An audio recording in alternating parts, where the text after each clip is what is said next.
So, good afternoon, everyone, and welcome to our lunchtime seminar. It's my great pleasure to introduce Professor Jonathan Fox. Jonathan is somebody whose work a lot of us have used in various ways, whether students or staff or those of us working in the Making All Voices Count program, which is doing a lot of work on accountability at IDS. So Jonathan is currently based at the School of International Service at the American University in Washington, D.C. He's recently moved that way from California, where he was based at the University of California, Santa Cruz. He says he's a recovering political scientist. Take that as you will. He's worked for many years now on issues of transparency and accountability, including early work in the 1990s to, as I think of it, as starting to get the World Bank to take the whole issue of accountability seriously, working on the impact of advocacy campaigns on the World Bank and looking at the World Bank's responsiveness and the World Bank's role in information disclosure, etc. So he's a long-standing advocate as well as scholar on these issues, and has recently he's published on transparency and accountability some key issues, including one which is on lots of people's reading list, because I put it there and push it around, about the relationship between transparency and accountability. And more recently, he's been doing some work with the World Bank, this time not campaigning on the World Bank, which he'll tell you more about. So he's going to speak for about half an hour roughly, and then we'll have about half an hour for questions and comments.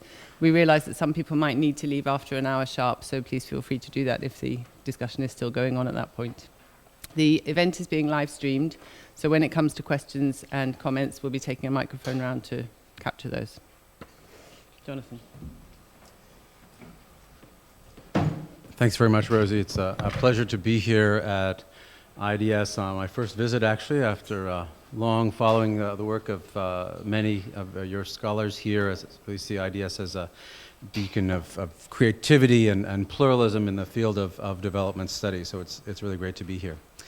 I'm going to just provide a little bit of context for this summary of a think piece, really. One is that it draws on 30 years of work in partnership with public interest groups working in rural Mexico, and so while there are plenty of footnotes and citations of other scholars in the full version, I think you've gotten the link to the paper. What really I'm looking at this literature through this lens of extended practice and partnership with groups working in what is still a highly authoritarian environment in rural Mexico.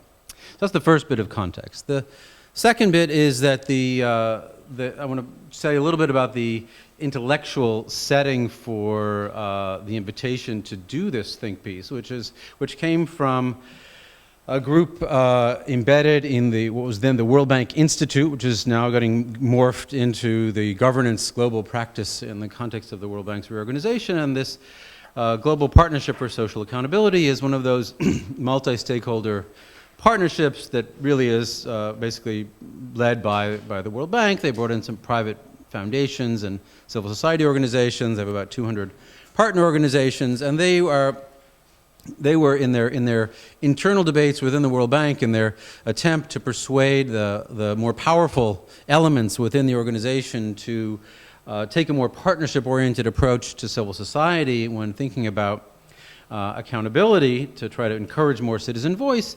They found that one of the responses that they got from senior managers who were skeptical of reaching out to civil society was to say, well, isn't the evidence really mixed?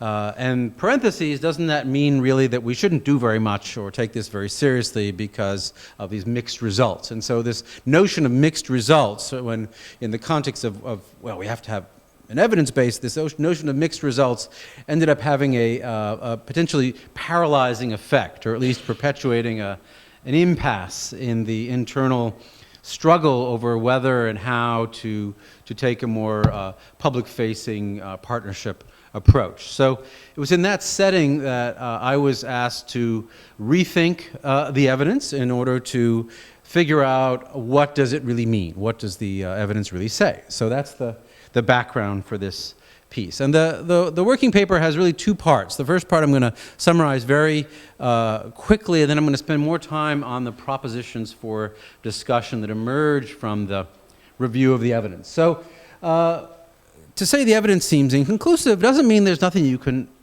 say about it. And I'm really looking here in the literature for cross-cutting lessons, broader patterns that emerge, even though context matters and every place is different, and even though similar initiatives can have different effects in different places. We can still find some broader patterns without going too far in the direction of overgeneralization. Now, the evidence base here, given the kind of debate that my colleagues were engaged in, I decided not to mix up apples and oranges by counterposing large N quantitative studies versus long-term, in-depth qualitative institution analyses. Instead, I decided to just look at large N quantitative studies of varying kinds, some RCTs, some not, some based on large real N, like hundreds of municipalities in Brazil doing participatory budgeting and so forth. So that was a deliberate sort of methodological move to try to avoid what I'm calling this apples and oranges problem. So this is basically the takeaway from assessing the evidence. And one of the first interpretive insights was to say that under the umbrella of social accountability and what looks like mixed evidence is really a set of research that is looking at two very different kinds of initiatives. And I tend not to like the word intervention because it has lots of other kinds of baggage, but some of these initiatives certainly are interventions. I wouldn't call participatory budgeting in Brazil a massive national scaled up policy an intervention, right? It's an actual national reform. But that said, the basic proposition here is that one can think of these initiatives in terms of whether they are tactical or strategic. And tactical refers to bounded tools that are strictly information and voice-led tools that are based on the rather optimistic assumption that simply by providing people with information, the scales will fall from their eyes and they'll discover that through their own power of collective action, they're going to transform themselves, a la Clark Kent becoming Superman, into having the power to transform the behavior of the public sector. In contrast, a strategic approach involves lots of tactics, lots of tools that are articulated into a campaign, not merely an intervention, that include enabling environments for collective action to reduce the perception of risk and threat, to increase the perception that if people were to decide to engage in collective action, they might actually get something out of it. And that also importantly that the citizen voice initiatives are somehow coordinated or articulated with efforts to increase the capacity on the government side to actually respond to citizen voice. Again, to increase to help to unleash virtuous circles where voice leads to some kind of governmental response, which would in turn increase the incentives for more people to exercise voice and unleash a kind of upward spiral of mutually reinforcing interaction. So it's in this context that many of the studies that find very low or no impact of information and voice are studies of what I'm calling tactical approaches, what some colleagues would also prefer to call naive approaches. But I'm trying to be more diplomatic in the paper. So these low impact results include finding that information is not enough, include finding that bottom-up community monitoring often lacks bite and is unable to influence the public sector. And it includes a finding, and this is referring to the Mansouri and Rao piece that you may have seen from the World Bank Localizing Development, which reviews 500 studies to find that induced participation in local development is often captured. Unfortunately for them, they decided for marketing purposes to drop the adjective induced and instead frame their subtitle as "Does Participation Work?" Even though they were only studying induced participation. They say very nice things about organic participation, the kind of real bottom-up participation, but they quickly move into studying induced participation, but by subtitling their book, Does Participation Work?, they immediately alienated all of their potential allies on the pro-participation side, because their answer to the question, again, limited to induced participation as well, not so much. Not a big surprise to many of us who work on actually existing bottom-up participation. Why would you expect more money being poured through an authoritarian power structure to somehow automatically encourage lots of genuine empowerment? But from the point of view of the World Bank, since lots of their money goes through these channels, this proved to be quite controversial on the inside, and could go into some details about how some very powerful vice presidents who had billions of dollars labeled as community-driven development were made to feel very uncomfortable by a study from the research department that found that much of this money was basically reinforcing authoritarian local elites. So this is one way of turning this reinterpretation of mixed results into the tactical and strategic distinction. So if the tactical approach would suggest that information is power, the strategic approach would limit that, would bound that, to say, well, information needs to be perceived as actionable. It needs to be provided or generated in an enabling environment in order to be able to motivate the kind of collective action that is so widely assumed to be associated with the power of information. Similarly, the assumption embedded in lots of decentralized aid programs that decentralization somehow brings the government closer to the people, well, not so much. It really depends on whether that decentralization is democratic. And I did a very detailed study of World Bank funding going to local government social funds in Mexico in the early 90s, and when looking at this in the state of Oaxaca, where already existing local governments were quite accountable and participatory, at least for the male citizens of the community, and in those communities the money really did get out there and reach people and have an enabling effect. But in the neighboring state of Chiapas, where the municipal governments were run by basically local thugs and ranchers, the same money had a quite different impact. And it wasn't a coincidence that in the Chiapas Rebellion of 1994, one of the first targets of the citizens who rose up were the municipal palaces, and they went at them with hammer and tongs, conjuring up images of taking down the Berlin Wall. So the municipal governments were really quite different in different states.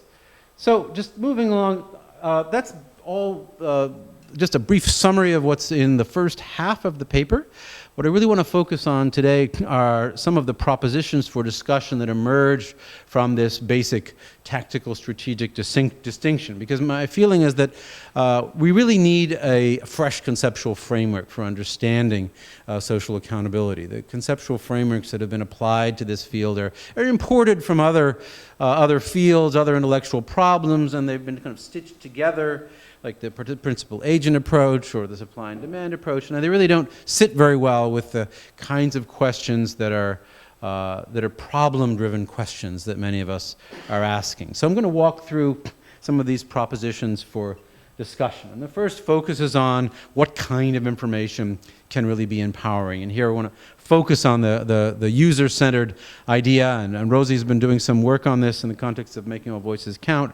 And my view here was very influenced by the book called Full Disclosure by Fung Graham and Wow, where they really emphasize the spelling out of what does user-centered really mean. As user-centered, does it emerge from the imagination of the app developer sitting behind their screen, or does it emerge from actually engaging with the potential users and putting oneself in their shoes in order to figure out what kind of information is meaningful to them, what kind of information actually helps to show the way to possible pathways to change, because lots of information that tells people lots of things are screwed up isn't necessarily news and isn't necessarily empowering unless it actually helps to open doors that show how and why certain kinds of pathways to collective action would actually be able to change their situation. So credible pathways, actionable, transforming data into usable information, those are the keywords that come from this proposition.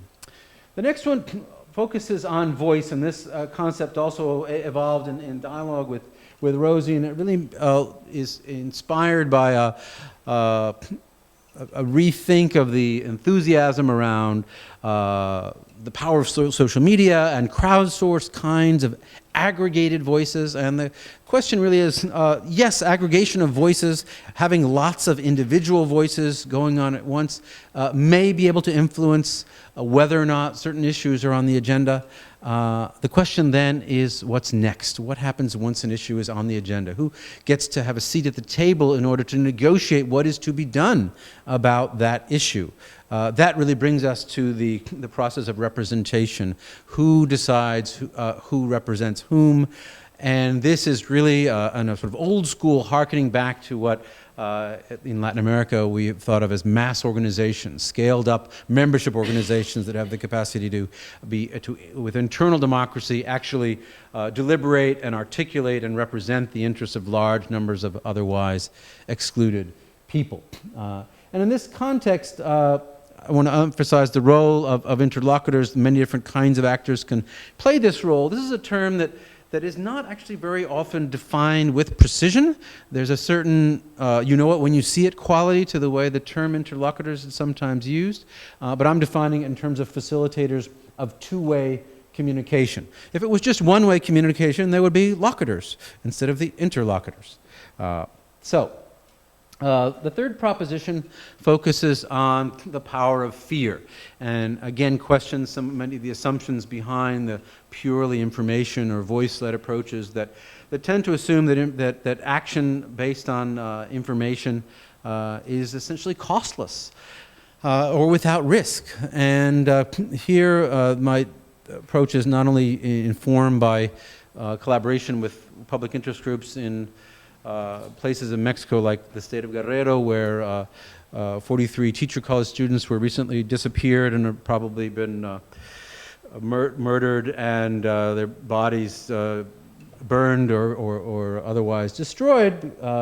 But it also was informed by discussions with colleagues, including a recent PhD from IDS, Suchi Pandey, who's been doing research on reprisals against information requesters in India. India, which has one of the best information rights laws in the world, and one of the few that actually has tangible penalties for government non-responsiveness, that has been really widely used and championed, but the little-known part of the story, the dark side of the story, are the number of information requesters who've been assassinated, harassed, threatened, injured, and Suchi's review and these are just the cases that reach the media, so clearly just the tip of the iceberg, but she's found more than 43 information requesters have been assassinated in India for exercising their right to information. And now it's true that they're distributed in an uneven way, primarily around issues of dealing with displacement around extractives and land grabs. Maharashtra is particularly well represented here, unfortunately. And so we have a difference between the kind of zero-sum conflicts and the more, let's say, mundane, everyday service delivery kinds of things that we associate with information requests.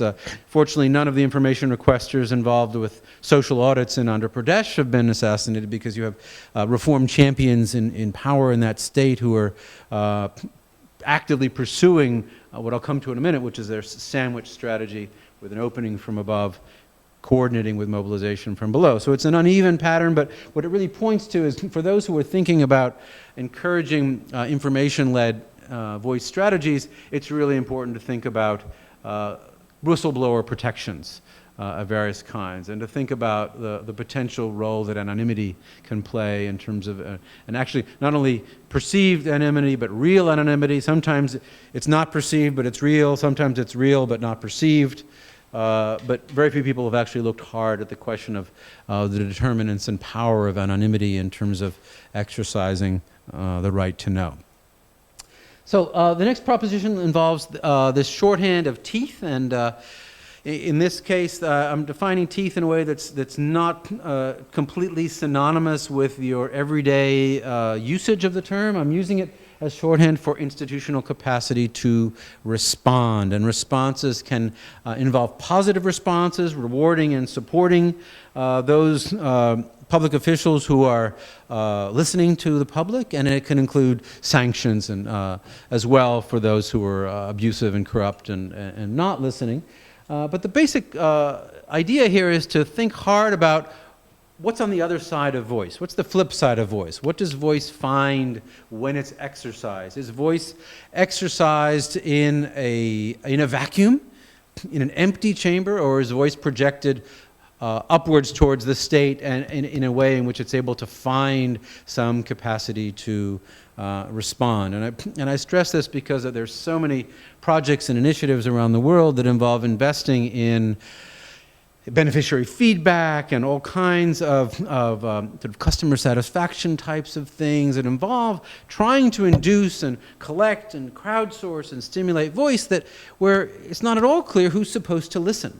In other words, whose job is it in the government water agency in city X to respond to the complaints or identification of problems that are being so successfully generated through robocalls or SMS or mobile phones and so forth? Who is supposed to be the authority to take that information and act on it? There are many projects where there's this disconnect, where all of the investment is going on the voice side, and we don't see a counterpart emphasis on the capacity to listen. So the next proposition looks at this notion of low accountability traps. This was developed at the end of my book, Accountability Politics, Power and Voice in Rural Mexico, which looks at the mutually reinforcing nature of a lack of political accountability and a lack of social accountability. In other words, the conventional World Bank World Development Report separation of the long and short routes to accountability from a decade ago implicitly assumed that somehow policymakers and service providers were insulated from electoral politics. That was left to the long route, and somehow those local officials weren't put there by the mayor or the district chief or the governor, who was elected in part thanks to their ability to control social programs and social services and deliver them in a way that involved massive clientelism and conditioning of access based on electoral loyalty and political subordination. So I'm focusing on the mutually reinforcing nature of dysfunctional elections and unaccountable service provision. And by the whole notion of traps is intended to emphasize that these vicious circles are going to be mutually reinforcing in a steady state sort of way, unless some kind of intervention, and here I will use the term intervention, is able to break that vicious circle and somehow create an alternative virtuous circle where the pro-accountability actors are able to reinforce each other mutually and take off from there. So what's the pathway out? That's completely context dependent, but for the sake of parsimony, I'm basically suggesting that the pathways that can crack these low accountability traps, sometimes they can be more voice-led, more bottom-up, more civil society-led. Sometimes they will be more led from the state itself. If a reform champion somehow gets control of a particularly strategic government agency, or if a particularly sort of forward-looking governor gets elected of a particular state, and so forth, as in the case of Andhra Pradesh that I mentioned. And so that's a completely contingent, open question. How will this be triggered?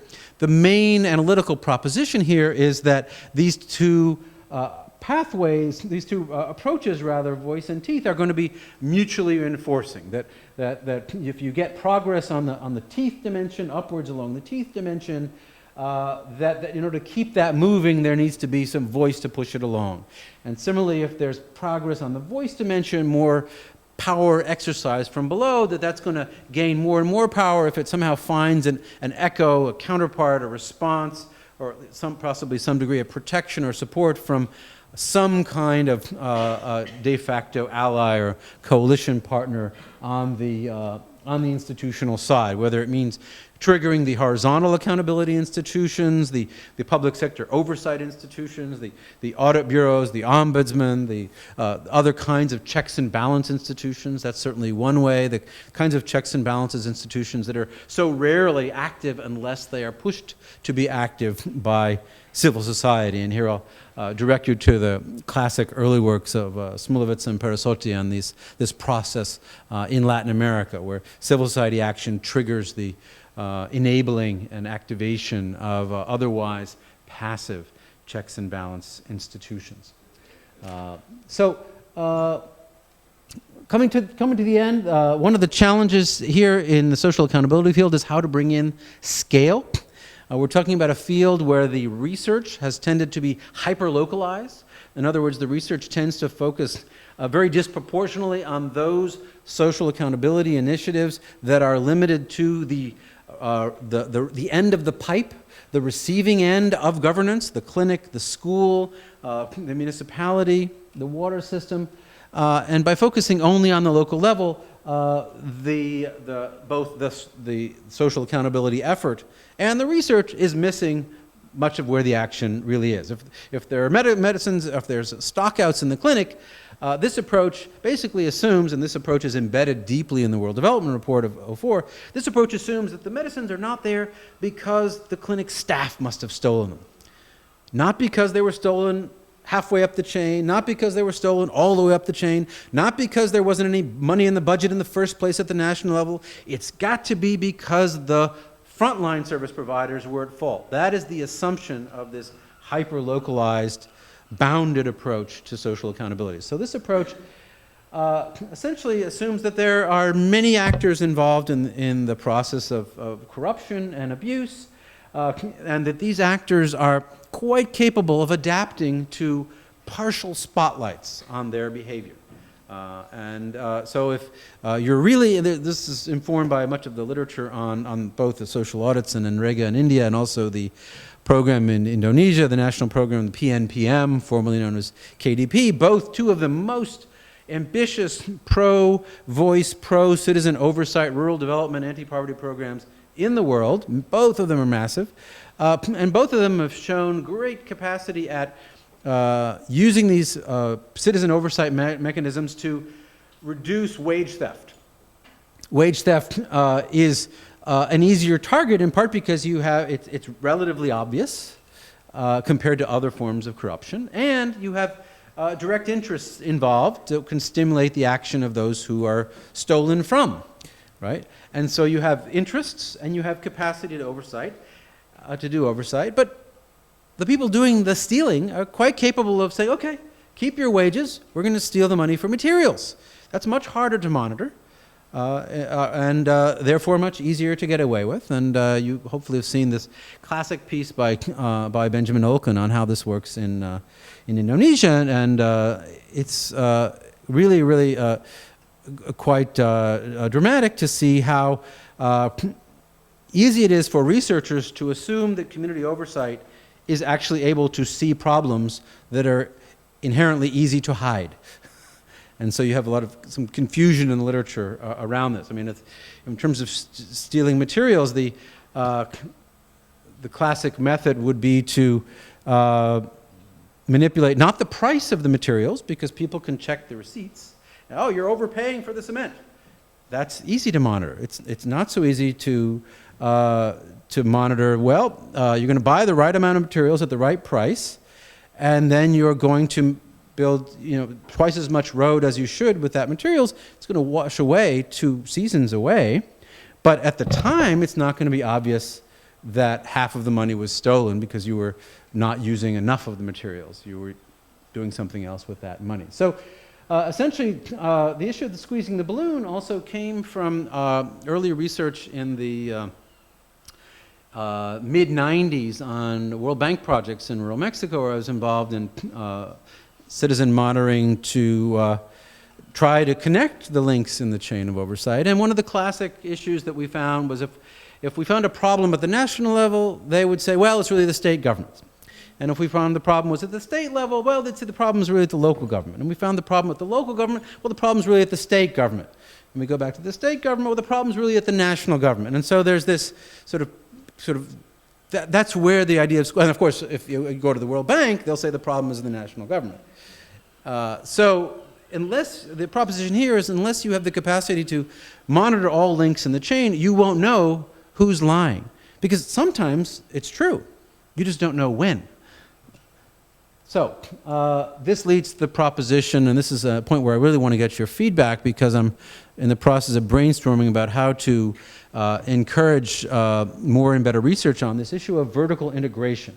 And so the conceptual proposition is that the enemies of accountability are themselves vertically integrated power structures, and that therefore, in order to offset their power, in order to build countervailing power, that it's necessary to also vertically integrate those checks on their power in order to offset the squeezing the balloon. And all of the links in the chain in this proposition need to be covered because the capacity to monitor will only be as strong as the weakest link in this chain. So this brings me to the sandwich strategy, which is the conceptual proposition that emerges from earlier work on a long-standing rural development program in Mexico with rural food stores that was deliberately designed with this approach in mind, where you heard national managers of this rural development program say to organized rural constituents who had scaled up their own representation, sort of, you squeeze from below and I'll pressure from above.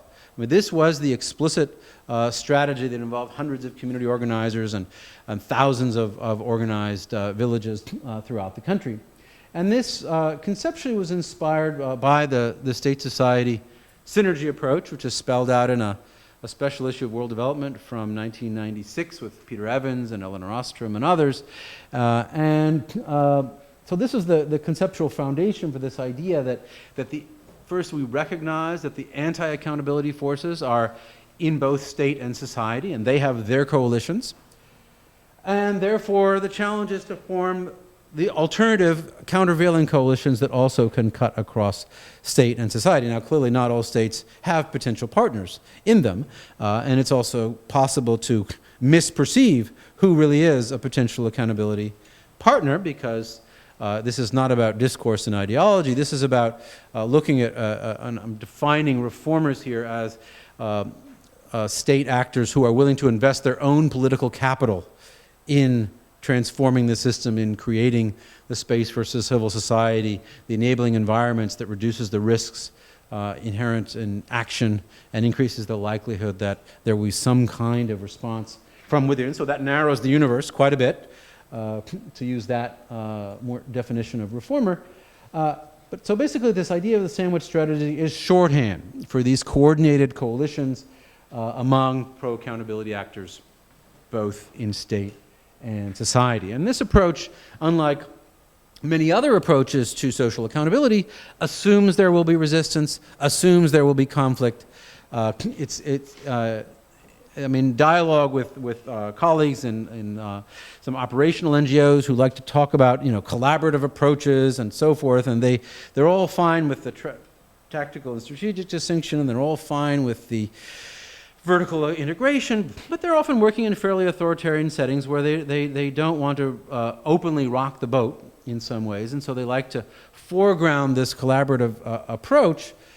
But the proposition here is that whatever you end up calling it for tactical reasons, you need to acknowledge that unless you acknowledge there's going to be resistance and conflict, it's very difficult to take the measures that will be needed in order to actually win those conflicts. So this dynamic is captured in this attempt at a visualization, which is originated as a sandwich and turned into more of a hamburger. But the idea here was to try to take a snapshot of this dynamic of conflict between the pro-accountability coalition that's on the left-hand side, between reformists, those who actually control levers of power within the state, and public interest actors in society.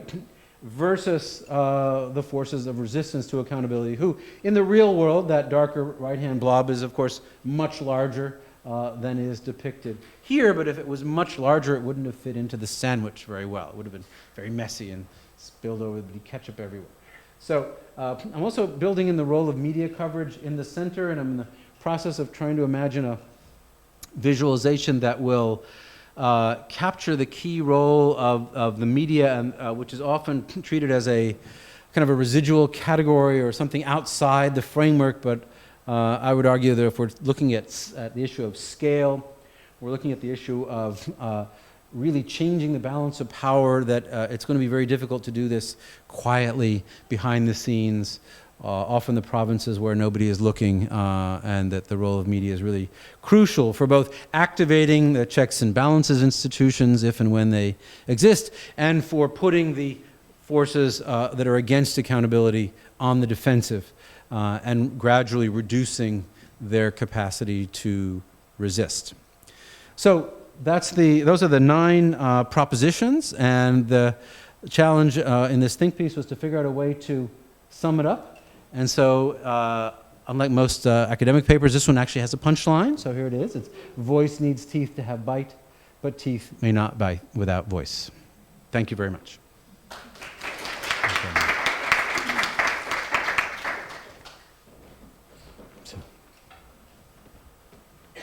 So thank you very much, Jonathan, for a very lively and very thought-provoking presentation, which I think could give rise to lots of discussion. Do we have any questions right away in the room, or can I steer people into thinking about a particular aspect it would be really interesting to hear about? Questions of clarification, or comments, or questions to... Yeah?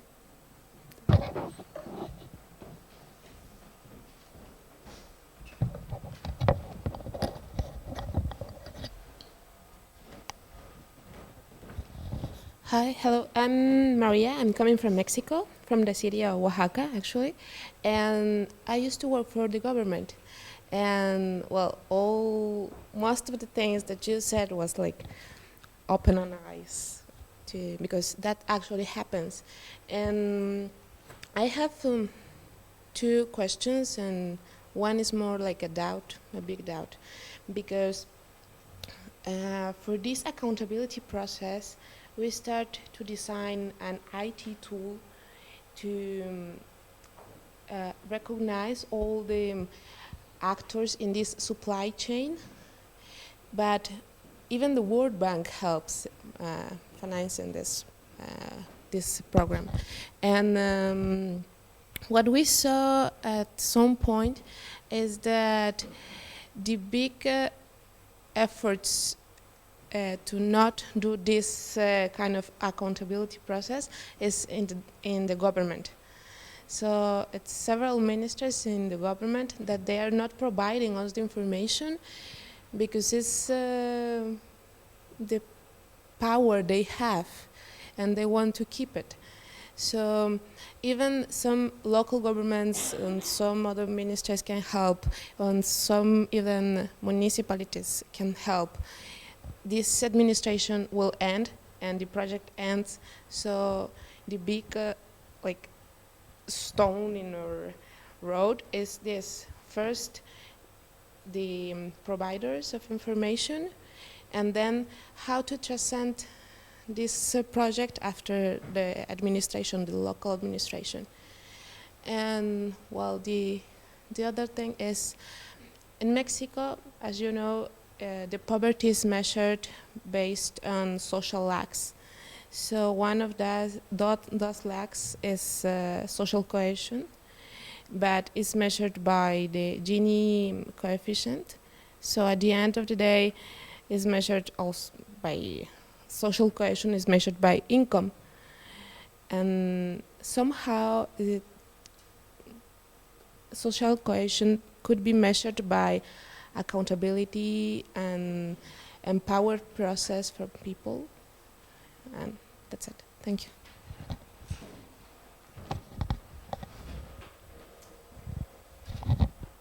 Thanks. One of the puzzles in the state of Oaxaca for public interest groups has been what explains why the current state government has been able to do so little. The governor was when he was elected, followed an extremely authoritarian period of rule by members of the old post-revolutionary ruling party, and the current governor was elected on a multi-party ticket and inspired a lot of optimism among Oaxaca's very dense and vibrant civil society, and invited some innovative civil society leaders into I say second-level positions in the government, running agencies, not so much in the cabinet level. And so while people, when the governor came in, they expected he would be a reformist in the way I defined it, as a policymaker who was an elected official who was willing to invest political capital in encouraging an enabling environment for collective action, who was willing to pay the political price inherent in cracking authoritarian bottlenecks in the system. I was just in Oaxaca about 3 weeks ago, and the universal sentiment on the part of civil society leaders and some of those second-level policymakers was that there was no evidence that the governor had actually invested any political capital in pursuing a reform agenda. So he would say the right things and would, ask the World Bank for support to pursue a kind of a technical fix type of approach, perhaps, but no evidence that in the real world of politics that he was willing to take any risks. And so in that sense doesn't meet the definition of an entrepreneur, someone who's willing to take risks in order to seek change. So it's actually been a huge disappointment. Now that said, at least Oaxaca still has a relatively low level of officially recorded violence compared to many other parts of Mexico. So at least, while there isn't the level of extreme violent abuse that one sees in the neighboring state of Guerrero, where the state government is directly involved in the murderous mayors that we've seen in the state of Guerrero. And so, it could be worse. But Oaxaca was supposed to be a bright spot of reform and innovation, and instead it's been an experience of muddling through and more of the same. On the issue of social cohesion, it's kind of puzzling to define social cohesion in terms of income inequality when one could imagine many very low-income communities that retain a high degree of horizontal social capital and trust within those communities, and they are cohesive within those communities, as is the case in many parts of Oaxaca, in spite of high levels of out-migration. That's perfectly compatible with a huge gap between rich and poor. And so if we then flip the lens back to the public sector, I would actually look to the question of whether the public sector is building the rule of law and reducing impunity for violence. I would look there first before looking at the sort of abstract income inequality. It's also very convenient for the government to use income inequality as an indicator of social cohesion because they can easily claim that it's not their department. And so we might find high levels, low levels, but we have nothing to do with it. That's determined by the economy, as opposed to, say, the rule of law and impunity, where the government has quite a bit to do with it. And so if you find lots of problems there that may make social cohesion worse, it's much clearer who to hold accountable. So I want to prompt some. Okay, good. We've got some further questions. Let's just hear a couple of the questions which are here, and then I want to just kind of invite comments on a particular issue. So, Naomi.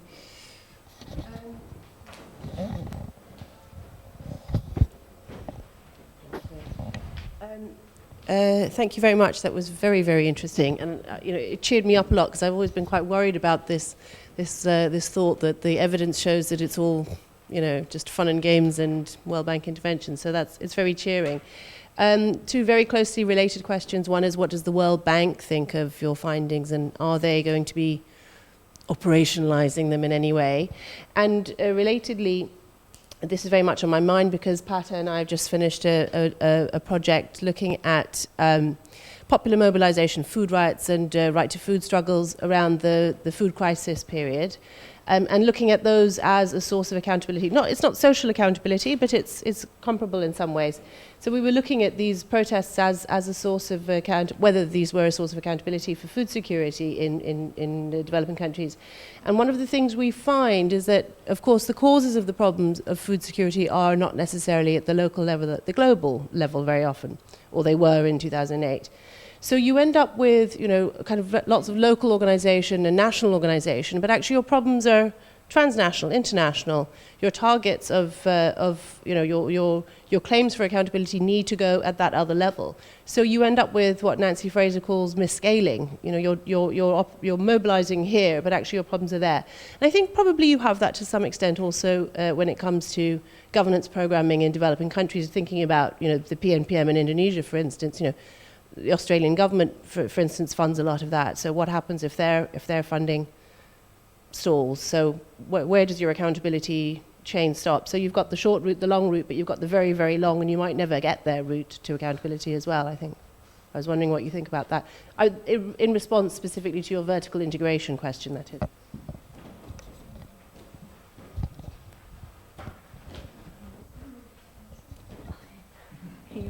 Can you look? Oh, thanks for your very wonderful lecture and very lively lecture.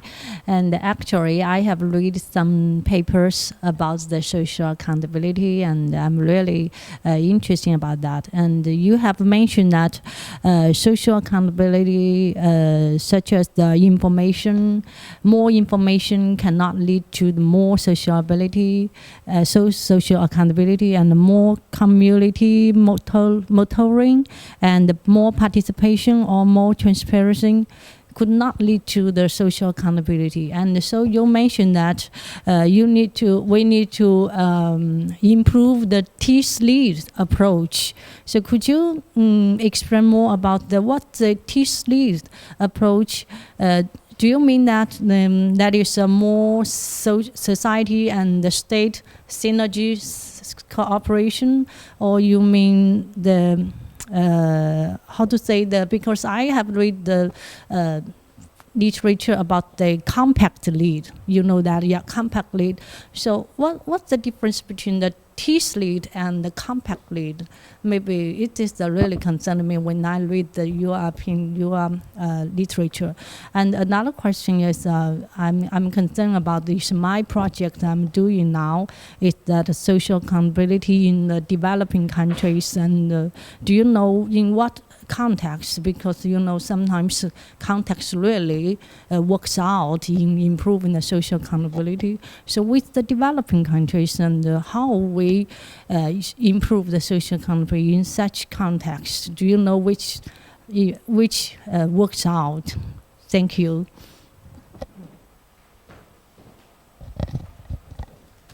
Should I? Okay, hopefully I make myself clear because I have many thoughts. I also work in accountability and citizenship. I've worked in Mexico. I'm originally from there. But my question goes back to incentives, and the incentives. Rosie wrote a blog, I think, a few months ago about this the middle of the sandwich, right? So what's there, and how I think that's where the nuances are between countries. I am doing a research in Mozambique, and I hear from Mexico, and the few I know about Mexico, it's just a whole different way in the sense of the strength of the state. And it's not the same, a ruling party that has created all these cultures of intra-accountability, if you want to say, between them, which is just, clientelismo. And that this has permeated, let's say, 80, 90, 100 years of our democracy. Whereas you see Mozambique, where it's like a relatively new democratic system, and the local or the provincial and district structures are still really supported by, like Naomi just said, by funding from donors, and the budget is still much dependent on external actors. So for me, it's really now it's a question of how can you talk about incentivizing this middle when that is where the further complexity lies, but at the same time is when you see, like even from your diagram, it's where the connection really clicks and makes sense, and then it's when it's really an effective intervention, let's say, and this is something that I've had on my mind for quite a while. So thanks.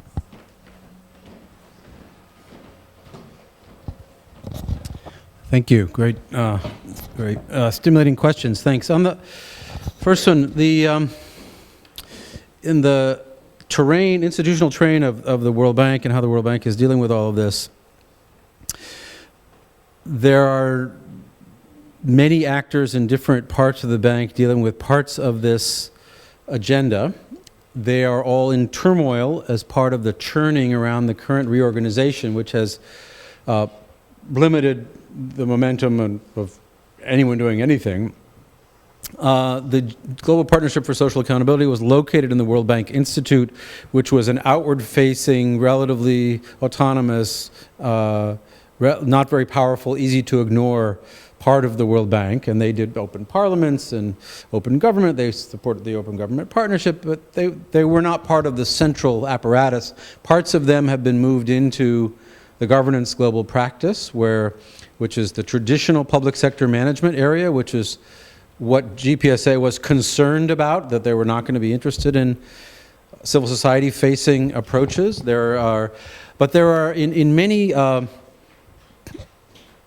projects in the social development area, there are social accountability components of various kinds. And there's some countries where, tending to be smaller, more aid-dependent countries, where the World Bank has been quite engaged with trying to promote not only local level, but sometimes things that go to scale. But very few people in the World Bank have the full picture, and almost no one outside the World Bank has the full picture, because this issue of the World Bank's role in governance is crying out for independent monitoring and analysis, but it's not happening. And so it's, but what is clear as far as the ongoing factional struggle within the World Bank over this is that it's unresolved, and the pro-reform elements have their own collective action problems within the World Bank. That said, there is an overarching policy turn towards citizen engagement that the President has declared, has made a commitment that of those projects with identifiable beneficiaries, which is a big caveat because that's only a minority of the money, right? Most of the money is private sector, IFC, macro, structural loans. So maybe it's a third, 40% at most of the portfolio. No one's added it up in a convincing way, but okay, that's still a lot of money. That of those projects with identifiable beneficiaries, 100% of them need to have some kind of beneficiary feedback mechanism. And there are internal strategy documents and some outward-looking policy documents that leave open whether or not that idea of beneficiary feedback will be limited to customer satisfaction surveys, or will include more ambitious forms of citizen, what we might think of as more meaningful or robust forms of citizen engagement. So this is unresolved, and this will probably mean two different things at once. Those staff who are not really interested will do some kind of pro forma satisfaction survey, and those staff who are interested as reformers in the sense of being willing to invest their own political capital will have more room for maneuver to do more ambitious things. So those things, what the relative mix of those two things will be, those two trends will be a matter of struggle internally.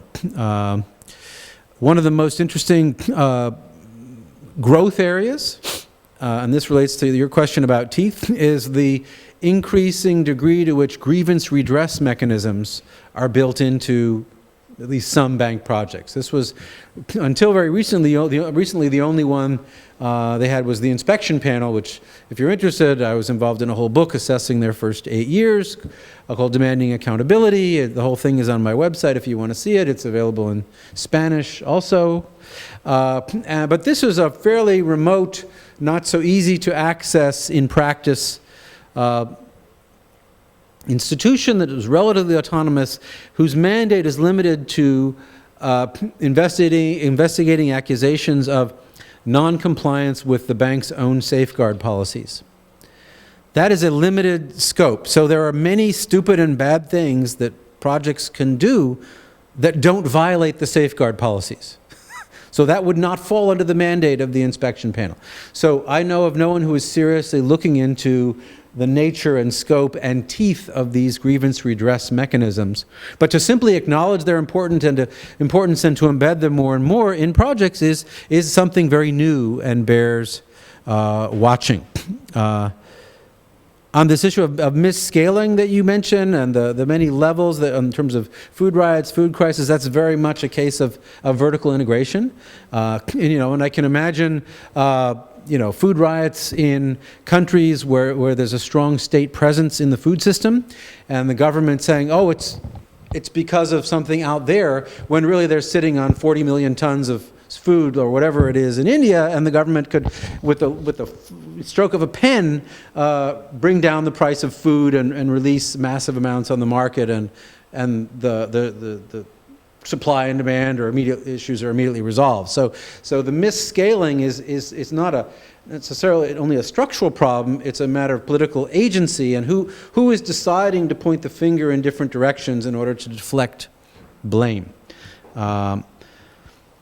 So on the issue of what does teeth-led really mean, I would argue that in a system that is not accustomed to having political space for traditional repertoires of expressing dissatisfaction, it is possible for the public sector to invent response mechanisms, like grievance redress mechanisms, that can help to bypass some of the obstacles. I recently was learning from a case in the state of Punjab in Pakistan where there is one of these reform governors, chief ministers, who has created many different feedback mechanisms, but one of them involves an interface where whenever citizens are dealing with the public services and they sort of check in and they give their cell phone number to a sort of data entry person, and then they go and they deal with the bureaucracy, and then they get a robocall with the voice of the chief minister afterwards asking, was your issue resolved? They ask, I haven't found out how they actually ask this question, but they ask a question that will allow them to measure, were they asked for a bribe, and so forth and so on. And so I'm right now trying to actually get the data on, okay, what did the government do once they got this feedback from citizens? I call it teeth because it's an institutional response to people, and they've made 6.5 million of these calls. So it's not a pilot, it's a big program. And the question is, what's happened then? And so the data I'm looking for is how many officials were somehow sanctioned as a result of, because this would allow, this is a very upwards accountability approach. The data is not made public yet. It would need to be made public in order to generate enough of a constituency to survive a change in the chief minister. And so that's being discussed. But right now there's this very energetic sort of hardline, top-down, and the official who's, because of civil service, they can't actually fire the most obnoxious bureaucrats, but they can do other things to make them uncomfortable. So, several thousand have been transferred, supposedly. I'm looking for the real number. That does make, bureaucrats uncomfortable to be transferred. So it is a meaningful sanction. Now, who's deciding what the relationship is between the complaints and the actions? Is that being decided in a kind of consistent Weberian bureaucratic way, and so that it would count as a reasonable institutional response? I have no idea. But I'm just mentioning this as an example of a teeth-led approach in a context that's not usually considered very civil society, autonomous, voice-friendly situation. And then just lastly, on the issue of incentives and the electoral process, first I really encourage us to distinguish between electoral systems and democratic systems, since it's always an open empirical question whether an electoral process meets some minimum threshold for democracy. So I have sort of no comment on whether Mozambique has reached that threshold. I would just want to ask somebody who knows about these things before assuming it's democratic. But I guess what I really want to stress in terms of this, how it relates to this, and this leaves open where vertical accountability fits in, is that this dynamic and the way it changes incentives is extremely rare, right? And needs to be invented, and it's invented through a politically constructed process that requires people on both sides to take the risks of sticking their neck out and finding the partners who are necessary for a mutual empowerment process to happen. So. That's interesting, that comment on Mozambique, given the feedback on the Mozambican elections today that say that Renamo is refusing to recognise the results of the elections because the levels of corruption were so high. I have a question of my own, and I'm going to use the chair's privilege to ask it, but I was wanting to encourage others in the room who come from countries where I know, because we've talked about it, these issues are really, really important issues of both daily life, but also of the jobs that lots of you do in your countries. So please do feel free to share those experiences from those countries and think about to what extent this way of looking at social accountability resonates or doesn't with the experiences that you know from home. My question was about the connection between context and the distinction between tactical and strategic approaches. Obviously, there are favourable and unfavourable contexts for social accountability work, and they could be favourable and unfavourable along a range of different criteria about the nature of the government, the depth of the of democracy in the country, the electoral system, political party, maturity, nature of civil society, who is supporting and funding accountability efforts in that country. Is that something very heavily driven by the aid community, or is it a very domestic practice? So I'm just wondering, is there any correlation between the applicability or the usefulness or the feasibility of tactical and strategic approaches in different types of context? And also, relatedly, is there an argument for thinking about sequencing tactical approaches with strategic approaches, or tactical approaches as part of strategic approaches in particular contexts? Just be interesting to hear kind of reflections on that.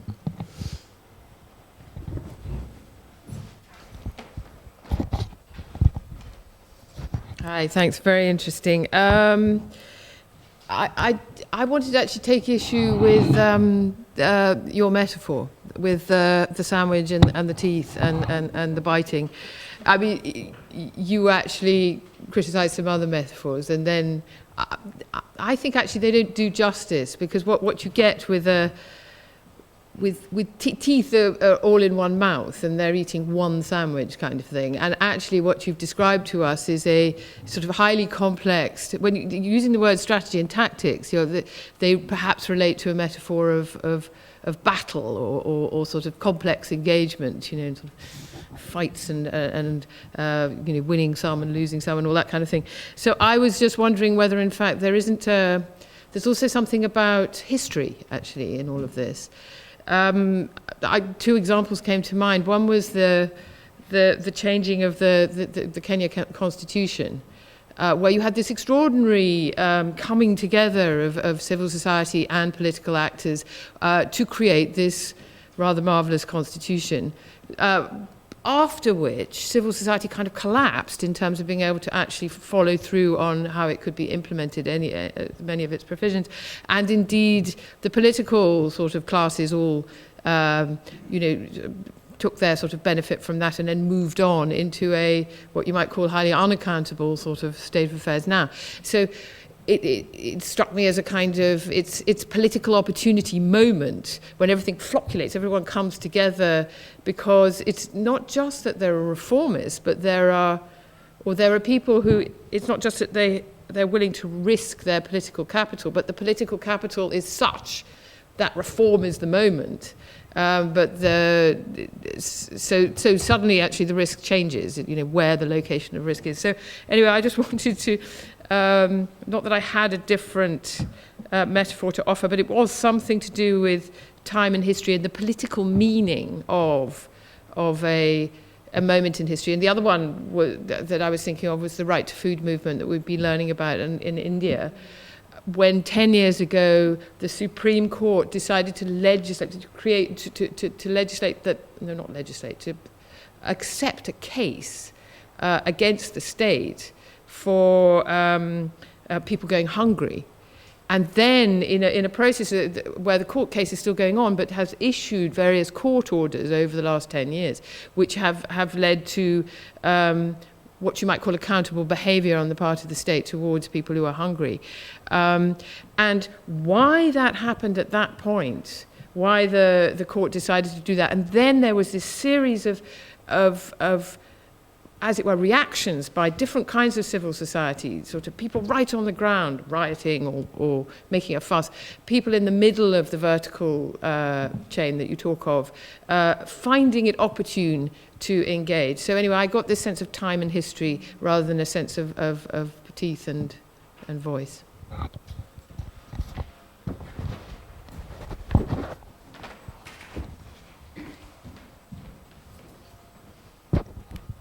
Hi, my name is Madeline. I'm a student at MAP. I'm with Rosie. And my experience is mostly in the field, so I have the field voice in lingua more than the academia. And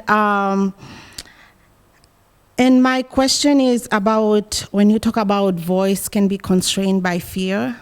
And my question is, what can be done in failed state where the rule of law is fragmented and, it's not there? And then so if citizens find their voice is an agency enough to act, and then there's that fear there, and sometimes we get stuck there, and because the fear is real. And my biggest issue is now that I'm here and that I'm learning, and I know there are powerful actors, both in the alternative and the status quo. Actors like, the World Bank, can they take a break and really make sure that they can, they can allow for stronger citizen voice? Because, if they are acting, if they're there with the government, with the state, with civil societies, with powerful NGOs, why can't they be there for the marginalized? And, it cannot just be induced participation, and I've seen it. But when real people are participating and found their voices and they're doing it, but they're being ignored, and they can't get out there. It's kind of like their voice are just choked, it cannot get out there because nobody's I cannot say nobody's interested. But what I'm saying is, it's very frustrating, been a very frustrating process for me to watch that happen for 10 years. And it's not like people do not have the ability. It's not like they don't have the agency. It's just like powerful actors don't care about hearing from them. And so what do you do? How can they find interlocutors, you call them? And how can they find friends that are powerful enough to make their voices known?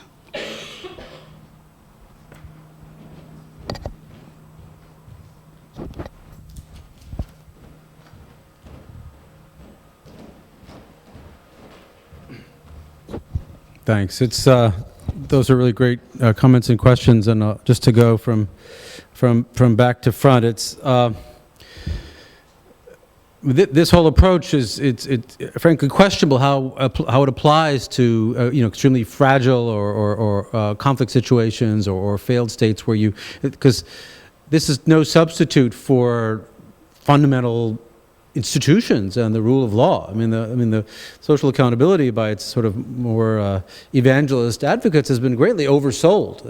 It's not a magic bullet or a cure for all ills. So, encouraging voice in contexts when the risks are high is completely irresponsible. So, I would distinguish though between encouraging people to stick their neck out and building the potential capacity to exercise voice, which might include, strengthening organizations that operate semi-underground, and that are waiting for better days to begin to emerge in public and exercise a voice publicly that they are developing the capacity to engage with in a more discreet way. So it really goes back to my emphasis, for example, on mass organizations. In the case of, in those contexts, I would encourage supporting those kinds of more horizontal, inclusive organizations that are somehow finding a way to survive in a very difficult context, which usually will mean being extremely selective about how and when they appear in public. That said, there is interesting work being done in fragile and conflict situations on the issue of legal empowerment by a group called Namati. I think they had a photo exhibit over at ODI yesterday, and they originally came out of as messy a place as Sierra Leone, for example, and they're focusing on training and trying to empower community paralegals to basically try to squeeze a few drops of justice out of extremely unjust systems. And one of the challenges has been that here's this completely parallel, separate track from social accountability, which is potentially quite synergistic, and the two sort of camps have only just begun to talk to each other.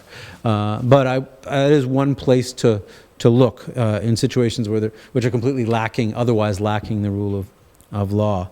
I definitely take the point that teeth are all in one mouth, and it doesn't do justice to the complexity of strategy. And so yes, that one metaphor in that sense undermines the other. I totally take your point. One concept that does have military origins that is completely relevant is the notion of campaign. The whole idea of any campaign is to sequence a series of interlocking activities that have a very specific, targeted goal, which involves changing something, changing people's minds when it comes to an awareness campaign, changing the outcome of an election if it's an election campaign, changing who's buying what if it's a sales campaign, and changing who has the power if it's an accountability campaign. And so in that sense, a strategy implies campaign, tactics imply intervention. And a strategy, like any campaign, is going to involve sequencing activities and maybe doing just a few things that are more modest at once in order to begin to build momentum. And anyone who looks at electoral campaigns knows that you want to have a sense of building momentum, and you don't want to peak too soon or too late. And the timing it's very time bound as well, although that's feature specific to elections, but this notion of a campaign allows you to think about how the different pieces come together and build on each other in a sense of dynamic momentum. Specifically on the issue of right to food in the Supreme Court, that is a classic case of a civil society, from what little I know of it, a civil society effort to activate one of the institutions of horizontal accountability, whose decision in turn emboldened and empowered other civil societies. So it is actually a great case of the synergy between voice and teeth, at least in my very simplistic, faraway sense of it. You tell me. On political opportunity moments, there is a piece in the literature on social movements, and here I'm thinking of the book Poor People's Movements, How They Succeed and Why They Fail, which compares two different historical moments in the U.S., the Depression in the 1960s, and compares two different mass organizations, two different protest movements, and focuses on the way in which the repertoires of those movements helped to shape whether or not they were successfully able to take full advantage of what will always be an inherently brief window of opportunity when elites are sufficiently weakened and divided to create the potential for poor people to change the balance of power. And so one of the takeaways there is if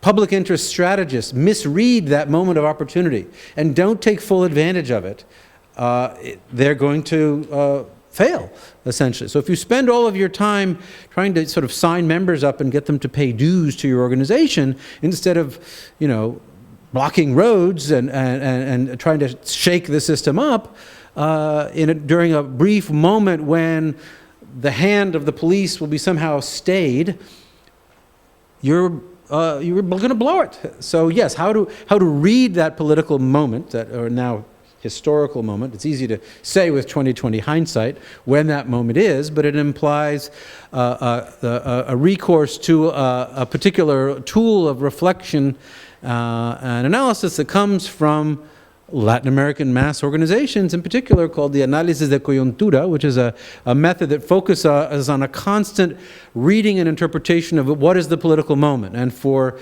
at least 2 decades, mass organizations throughout Latin America, at the grassroots level all the way up to national levels, would begin each meeting with an hour spent on what's our analysis of the political moment, locally, provincially, nationally, and internationally. And people had to get their news from the radio and from newspapers, and somehow they managed to get the information before the internet in order to do this kind of analysis, in order to determine and constantly assess and reassess where are the opportunities for change, what are our allies doing, what are our enemies doing, and how do we develop a read on the political situation in order to maximize our opportunity for meeting our goals.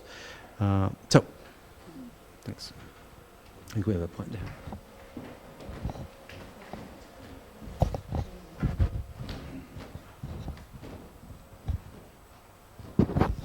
Thank you. My name is Sandra from Kenya, and this is the first time I'm seeing sort of seeing this strategy for the first time.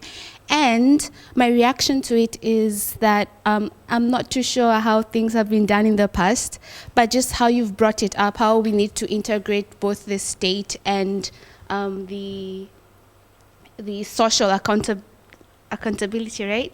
How we need to integrate this, I think, is important, because my experience in Kenya, we are 1 year now, we are 1 year old, a decentralized state, and now we have 47 counties. And my concern is, in the past, the building of the voice has been concentrated in the urban areas or areas where there's a lot of CSOs that have been developed, the civil society organizations that have come up. That leaves marginalized areas out of the picture in terms of voice and accountability. So I feel that this is actually quite, I don't know, maybe I think it's promising in the terms that we can now push for, in integrating the state and the voice. I feel that if we could now use this strategy to move the duplication of efforts in one area to instead, spread the efforts across regions, so that we can also start building voice in those areas that are not marginalized, right? So that we move from, say, Nairobi in Kenya to Turkana, or to other areas that the voice has not yet been realized. Yeah.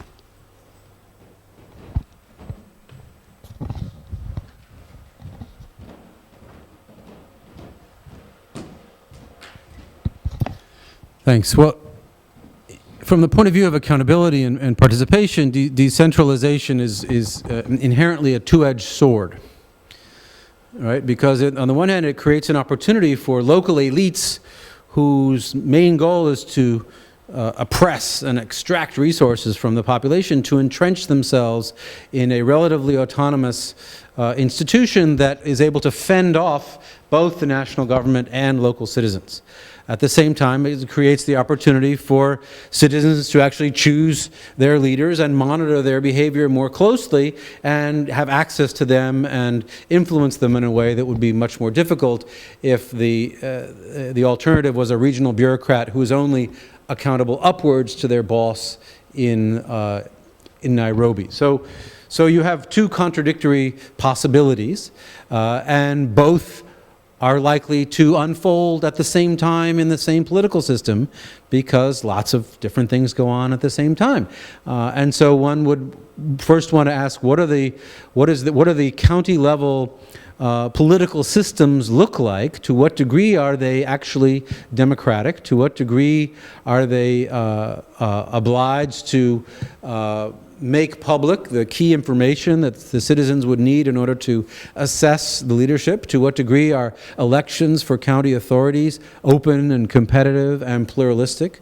To what degree is there power sharing within the county government? Is it a proportional representation system where there are voices of the minority, or is it a winner-take-all system like in the British or the U.S. system where minority voices have less room?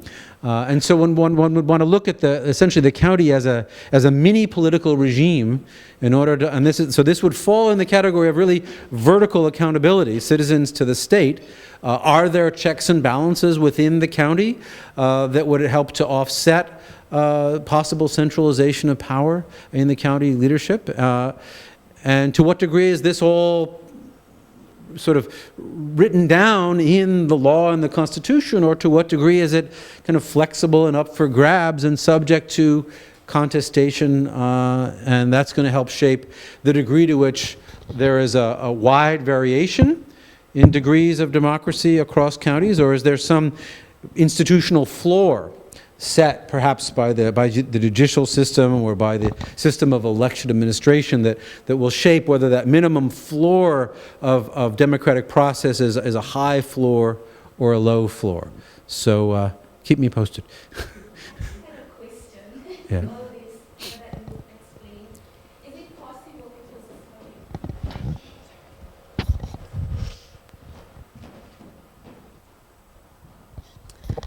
because you've mentioned, in the rural areas there is a vertical accountability.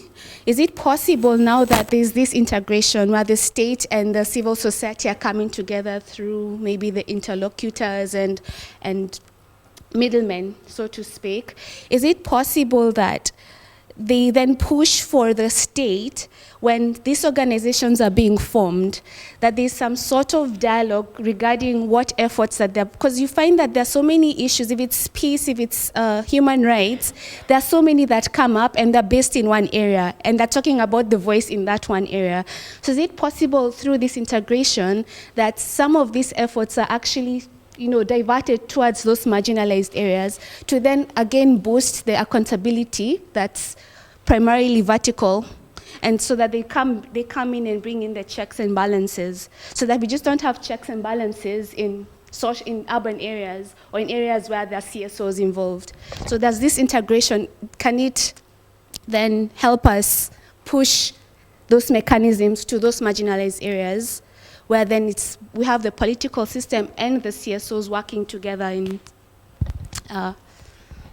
bringing accountability?